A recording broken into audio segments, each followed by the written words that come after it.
നമസ്കാരം. Raf talk ഫുട്ബോളിലേക്ക് അവർക്കും സ്വാഗതം.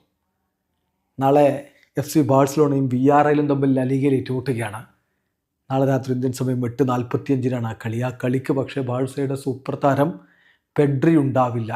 അദ്ദേഹം കളിക്കില്ല എന്ന് പ്രീ മാച്ച് പ്രസ് കോൺഫറൻസിൽ കോച്ച് ഹൻസി ഫ്ലിക്ക് കൺഫേം ചെയ്തിരിക്കുന്നു.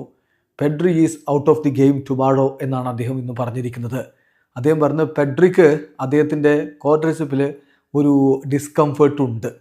അപ്പോൾ അദ്ദേഹത്തെ കളിപ്പിച്ചാൽ ഹൈ റിസ്ക്കാണ്. 2 മാസം വരെ അദ്ദേഹം പുറത്തിരിക്കുന്ന തരത്തിൽ ഇഞ്ചുറി വരാനുള്ള സാധ്യതയുണ്ട്. അതുകൊണ്ട് we won't take the risk. ആ റിസ്ക് എടുക്കാൻ ഞങ്ങളില്ല. അദ്ദേഹം എസ്പാനിയോളിനെതിരെയുള്ള മത്സരത്തിന് ഒരു പക്ഷേ അവൈലബിൾ ആയേക്കും എന്നാണ് ഇപ്പോൾ കോച്ച് ഹൻസി ഫ്ലിക്ക് പറയുന്നത്. അതായത് എസ്പാനിയോളിനെതിരെ ജനുവരി 4-നുള്ള മത്സരം. ഇപ്പോൾ നാളത്തെ കളി ബാഴ്സയുടെ ഈ വർഷത്തെ അവസാന കളിയാണ്. പിന്നെ ജനുവരി 4-നാണ് ബാഴ്സ എസ്പാനിയോളുമായിട്ട് കളിക്കുന്നത്.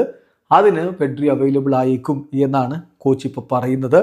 എന്നിട്ട് അദ്ദേഹം പറയുകയാണ്, നമ്മൾ പെഡ്രിയുടെ കാര്യത്തിൽ തീർച്ചയായിട്ടും ടേക്ക് കെയർ ചെയ്യേണ്ടതുണ്ട് and let him undergo recovery. കാരണം അവനെ വെച്ചുകൊണ്ട് റിസ്ക് എടുക്കാൻ പറ്റില്ല.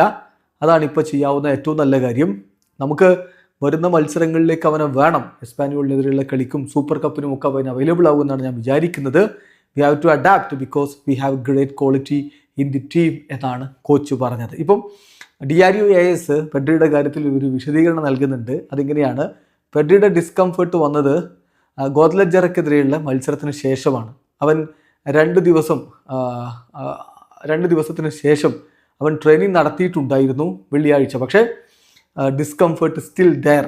അതാണ് ഇപ്പോൾ മനസ്സിലാക്കാൻ പറ്റിയിട്ടുള്ളത്. അതൊരു ചെറിയ ഡിസ്കംഫേർട്ട് മാത്രമാണ്. എസ്പാനിയോളിനെതിരെയുള്ള മത്സരത്തിൽ അവൻ കളിക്കാൻ സാധ്യതയുണ്ട്. ആ കാര്യത്തിൽ വലിയൊരു ഭീഷണിയില്ല എന്നാണ് ഇപ്പോൾ ഡിയാരിയോ ASൻ്റെ റിപ്പോർട്ട്. വീഡിയോ അവസാനിക്കുന്നു. ഫുട്ബോൾ ലോകത്തെ കൂടുതൽ വിശേഷങ്ങളുമായി റാഫ് ടോക്സ് വീണ്ടും എത്താം.